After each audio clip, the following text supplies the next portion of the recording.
पहलगाम में एक बहुत बड़ा आतंकी हमला हुआ है जिसे टीआरएफ ने अंजाम दिया है। अभी रात के 10 बज रहे हैं और अब तक में खबर ये आई है कि आधिकारिक पुष्टि जो है वो 16 लोगों के मरने की आई है, लेकिन सूत्रों के हवाले से खबर है कि 26 के आसपास का आंकड़ा पहुंच गया है मरने वालों का और कई लोग घायल बताए जा रहे हैं। और अभी इस वक्त करंट की बात करें तो हमारे गृह मंत्री अमित शाह जो हैं वो कश्मीर निकल चुके हैं। वो इस वक्त कश्मीर के सीएम उमर अब्दुल्ला के साथ हाई लेवल मीटिंग में बातचीत कर रहे हैं, आगे की रणनीति पर बात कर रहे हैं। सवाल यहाँ ये उठता है कि इतना बड़ा जब अटैक हुआ है, वो भी ऐसे समय पर जब 3 जुलाई से अमरनाथ यात्रा की शुरुआत होने वाली है, तो आखिर ये टाइमिंग क्या है? और देशवासियों का सबसे बड़ा सवाल ये है कि अब भारत अगला कदम क्या रखने वाला है, क्योंकि लगातार हम देखते आए हैं कि सर्जिकल स्ट्राइक 1, सर्जिकल स्ट्राइक 2, इसके बाद एक नया इंडिया का नैरेटिव सेट करने की कोशिश की गई थी कि अब ये इंडिया जो है वो रिटेलिएट भी करता है। तो क्या फिर से इंडिया रिटेलिएट करेगा? ज़्यादा जानकारी के लिए हमारे साथ अविनाश जी मौजूद है। सर, क्या लग रहा है आपको? मीटिंग चल रही है इस वक्त और बातचीत चल रही है, लगातार हम इस चीज़ का वेट कर रहे हैं कि कब वो मीटिंग खत्म होगी और आगे की रणनीति हमें पता चलेगी। क्या इंडिया रिटेलिएट कर सकता है? देखिए, स्वाभाविक तौर पे ये है कि इंडिया रिटेलिएट करता है, ये इंडिया बता चुका है, लेकिन इंडिया रिटेलिएट कब करता है, सबसे बड़ा सवाल इस पर है। क्योंकि अभी ये हमला हुआ है, जब हम ये वीडियो रिकॉर्ड कर रहे हैं तो बमुश्किल 7 घंटे बीते हैं। ये ऐसा वक्त है जब प्रधानमंत्री नरेंद्र मोदी भारत में नहीं हैं, आपके जो विपक्ष के नेता हैं राहुल गांधी, वो भारत में नहीं हैं, और इस वक्त अमेरिका के उपराष्ट्रपति यहाँ पे मौजूद हैं। अमित शाह जो गृह मंत्री हैं, इस हमले के 2 घंटे के 3 घंटे के बाद ही मोदी से बात करते हैं और अभी फ़िलहाल उनकी बैठक चल रही है। तो अभी ये कहना कि वो तुरंत रिटेलिएट करेगा, ये थोड़ी जल्दबाजी होगी, क्योंकि रिटेलिएशन का मतलब ये नहीं है कि आप सिर्फ जाओ और हमला कर दो। और उसके लिए, हमले के लिए सबसे पहली चीज़ तो ये है कि टारगेट किस पे किया जाएगा। जिस टीआरएफ की आप बात कर रही हैं, द रेजिस्टेंस फ्रंट, ये 2019 के बाद का बना हुआ है। कहने के लिए मुखौटा है, लेकिन है ये लश्कर तैयबा का। इसको फंडिंग करती है आईएसआई। तो आप हमला किस पर करेंगे? अभी हमने जब बालाकोट में सर्जिकल स्ट्राइक की थी तो हमें ये पता था, उसमें भी 14 दिन लगे, हमें 12 दिन 14 दिन लगे। हमने ये तय किया कि हमें कहाँ हिट करना है। अब ये 1 घंटे में हिट नहीं किया जाता है, और अगर ये हिट करने की प्लानिंग होगी भी तो वो होने के बाद हमें पता चलेगी। हमें इस पे अंदाजे पे नहीं जाना चाहिए कि अभी एयरफोर्स जा करके हमला कर देगी, ऐसा कुछ होता नहीं है। पूरी प्लानिंग होगी और उसके बाद ये किया जाएगा। बैठक हो रही है, हाई लेवल की बैठक हो रही है। आप उस बैठक की वीडियो देखिए, जो वीडियो निकल करके सामने आई है, सबके चेहरे पर मातम है, सबके चेहरे पर दुख है। 26 लोगों की मौत हुई है अभी तक की जो जानकारी आ रही है, 2 विदेशी नागरिक मारे गए हैं। तो ये इतना आसान नहीं है कि आप तुरंत कोई फैसला कर लें। ये नाम पूछ करके मारने वाला जो काम है, ये एक नैरेटिव सेट करने की कोशिश की गई है कि हिंदुओं के खिलाफ है ये। और अभी अमरनाथ यात्रा भी 3 जुलाई से शुरू होने वाली है, और ये जिस इलाके में जहाँ पे ये अटैक हुआ है वो एक रूट है, वन ऑफ द रूट्स है जब आप यात्रा जहाँ से शुरू करते हैं। तो क्या है इसकी पूरी मैसेजिंग? देखिए, ये इतिहास में पहली बार हुआ है। अगर आप घाटी से कश्मीरी पंडितों के पलायन की बात छोड़ दें, जो 90 में हुआ था, और उस दौरान मस्जिदों से लगातार ये अनाउंस किया गया था कि कश्मीरी पंडित घाटी छोड़ दें, तो उसके बाद ये पहला मौका है जब वहाँ पे टूरिस्ट प्लेस पे हमला किया गया है, टारगेट करके। पहलगाम में वो टूरिस्ट प्लेस है, अनंतनाग जिले का जो पहलगाम है, टूरिस्ट प्लेस है। पहली बात ये है। दूसरी बात, आपने पूछ पूछ के नाम मारा है। नाम पूछा, हिंदू हो मार दो। कलमा, जिस पे शंका हुई है उन लोगों को, उनसे कलमा पढ़वाने की बात की गई है कि भाई जो मुस्लिम होगा वो कलमा पढ़ लेगा, जो हिंदू होगा वो कलमा नहीं पढ़ पाएगा, जो कलमा नहीं पढ़ पाएगा उसको गोली मार दो। कई जगहों पे ये बात आ रही है कि पैंट उतरवा करके देखा गया। जितने भी लोग मारे गए हैं वो पुरुष हैं, और सबको पता है कि ये शिनाख्त कैसे होती है हिंदू और मुस्लिम की। तो उसमें कहा जा रहा है कि कपड़े उतरवा करके देखे गए हैं, पहचान की गई है। एक आईबी अधिकारी की हत्या की गई है, इंटेलिजेंस ब्यूरो का अधिकारी, वो घूमने गया था अपने परिवार के साथ, उसका नाम लेकर के उसको पूछ करके गोली मारी गई है। तो ये जो जम्मू कश्मीर के स्थानीय लोग भी हैं, जितना हमने भी जम्मू कश्मीर को पढ़ा है और जितनी आतंकी वारदात जम्मू कश्मीर में हमने भी कवर की है, देखी है, सुनी है, उसमें ये पहली बार ऐसा हुआ है कि धर्म विशेष के नाम पर यह हिंसा हुई है। टारगेटेड किलिंग हमने देखी थी जब 2019 में 370 हटा था, तो हमने टारगेटेड किलिंग देखी थी कि बिहार के लोग मारे जा रहे हैं, उत्तर प्रदेश के लोग मारे जा रहे हैं, जो मजदूर थे बाहर के आए लोग उनको मारे जा रहे हैं। और वो ये था कि भाई कश्मीर जो आतंकी हैं वो बाहरी लोगों को दहशत में डाल देंगे, तो बाहरी लोग यहाँ पे आएंगे नहीं, काम नहीं करेंगे। और अब तो ये जो हमला हुआ है, ये तो इतिहास में पहली बार हुआ है कि किसी एकदम स्पेसिफिक जगह पे जाकर के किया गया है।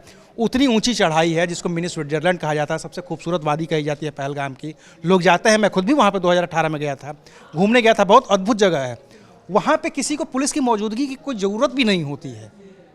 तो ये इन्होंने रेकी की है पहले कि यहाँ पे पुलिस मौजूद नहीं है और फिर जाकर के उन्होंने हमला किया है। तो ये तो बहुत मतलब अब तो ये कहा जा सकता है कि एक इंटेलिजेंस फेल्योर भी था।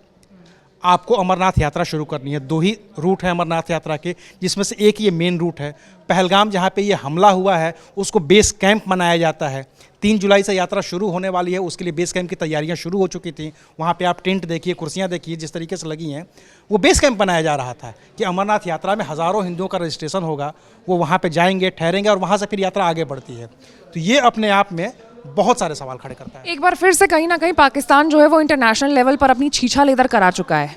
और देखिए, पाकिस्तान इंटरनेशनल लेवल पर छीछा लेदर हमेशा कराता रहा है। आप बार बार ये कहते थे कि तहव्वुर राना आया है, तहव्वुर राना आएगा, क्या नया बताएगा? पता है कि क्या किया है? हाँ जी, एग्जैक्टली। कि पाकिस्तान ने ही किया है, किसी को छुपी हुई बात नहीं है। और अभी अभी जो खबर है, 2 विदेशी नागरिक जो मरे हैं, उनमें से एक नागरिक उस देश का है जहाँ पे अभी फिलहाल नरेंद्र मोदी मौजूद हैं, यूएई का नागरिक, और एक नेपाल का नागरिक। टाइमिंग भी तो देखिए ना आपकी, अभी हमारे जो पीएम है वो गए हुए हैं वहाँ पर और अमेरिका के उप प्रधानमंत्री जो हैं वो उपराष्ट्रपति जो हैं वो यहाँ पर आए हुए हैं। तो ये टाइमिंग भी तो एक नैरेटिव सेट करने वाली बात हुई ना। पिछले बार जब ट्रम्प आए थे तो भी ऐसा ही हुआ था। यही तो है कि हम किसी से डरते नहीं हैं, या तो इसका ये मकसद होगा। और अगर हम किसी से डरते नहीं तो अभी फिलहाल जेडी वेंस भारत में मौजूद हैं। 4 दिन की उनकी यात्रा में 2 दिन अभी बीते हैं, उनको कल आगरा जाना है, उसको लेकर के भी अलर्ट है। लेकिन अगर आगरा जाने से पहले अगर जेडी वेंस इन पूरी स्थितियों को देखें, उनको कोई ब्रीफ करे, तो शायद उनको समझ में आएगा कि जो जेडी वेंस या उनका पूरा प्रशासन पाकिस्तान को फंडिंग करता रहा है, F-16 देता रहा है, वो पैसे देता रहा है, उसका इस्तेमाल पाकिस्तान करता कैसे है।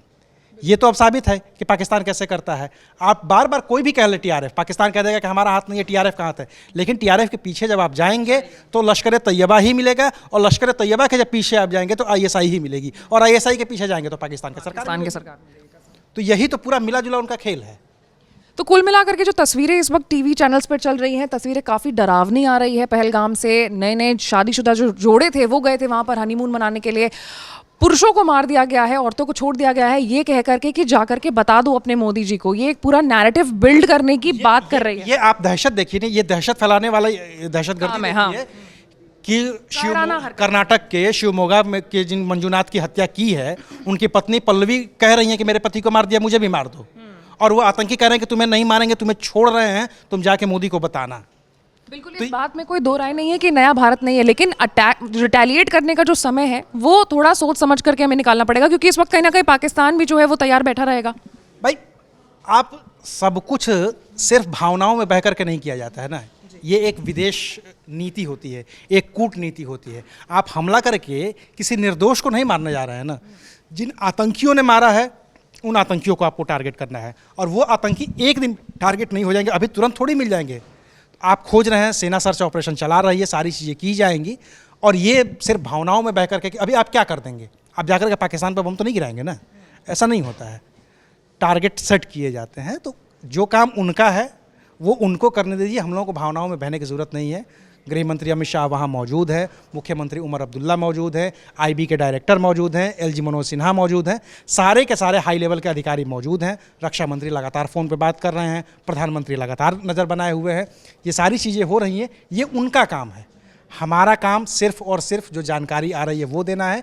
हमें भावनाओं में बह के ये नहीं कह देना है कि जाओ हमला कर दो, ऐसा कुछ नहीं होता है। बिल्कुल, ऐसे हमले नहीं होते हैं। बिल्कुल जो आपने बात कही है बिल्कुल सही बात कही है। और क्योंकि हम यहाँ पर बैठे हैं तो लगातार जो लोग हैं फ़ोन पे SMS पे भी ये बात आ रही है कि भारत शुड रिटेलिएट, लेकिन ये समझदारी की बात होगी कि भारत को ये बात पता होगा कि कब रिटेलिएट करना है। देखिए, उन्हें बेहतर पता है। जो वीडियोस हमारे सामने आए हैं वो छन छन के आए होंगे। हो सकता है कि बहुत सारे रॉ वीडियोस जो होंगे वो उन तक पहुंचे होंगे। जब हमें देख करके इतना गुस्सा आ रहा है तो उन्हें कितना आ रहा होगा। लेकिन सिर्फ गुस्से से सारी चीज़ें नहीं होती हैं। गुस्से से आपकी विदेश नीति नहीं तय होती है, गुस्से से आपकी कूटनीति नहीं तय होती है, गुस्से से आपके सेना का पूरा वो प्रोग्राम नहीं तय होता है। वो उनको तय करने दीजिए। मैं बार बार सबसे कह रहा हूँ कि जो लोग भी सोशल मीडिया पर लिख रहे हैं कि भारत को हमला कर देना चाहिए, भारत को ये कर देना चाहिए, करेगा, सब करेगा। पुलवामा में भी जब हमला हुआ सब लोग यही कह रहे थे क्या कर रहा है, बालाकोट में जब हुआ भारत क्या कर रहा है। समय आया, किया गया, सारा इलाज किया गया, सारा इलाज भारत करेगा, हमेशा से करता आया है। आज तक एक भी जंग पाकिस्तान नहीं जीता है, तो जंग होने का कोई सवाल नहीं है। आपके दुश्मन कौन है ये आप बेहतर पहचानते हैं, उन्हें कैसे जवाब देना है ये हमारी सेनाएं अच्छी तरीके से जानती हैं। अब हम ही सेना को बताने लगे कि तुम्हें करना क्या है, हम एयरफोर्स को बताने लगे कि तुम्हें करना क्या है, तो ये मुझे लगता है कि उनसे ज़्यादती होगी।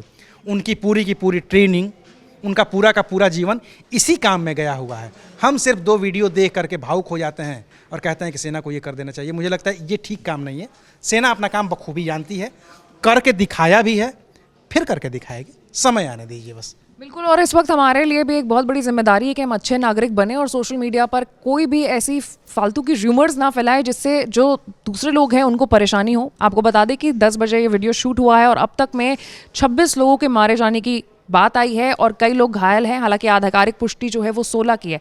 और अब इस पूरे मामले से जुड़े जो भी अपडेट्स आएंगे वो आप तक ज़रूर पहुंचेंगे, लेकिन उसके लिए आपको हमारे चैनल को लाइक, सब्सक्राइब और शेयर करना होगा। मैं थी आपके साथ आशीष सिंह आनंद।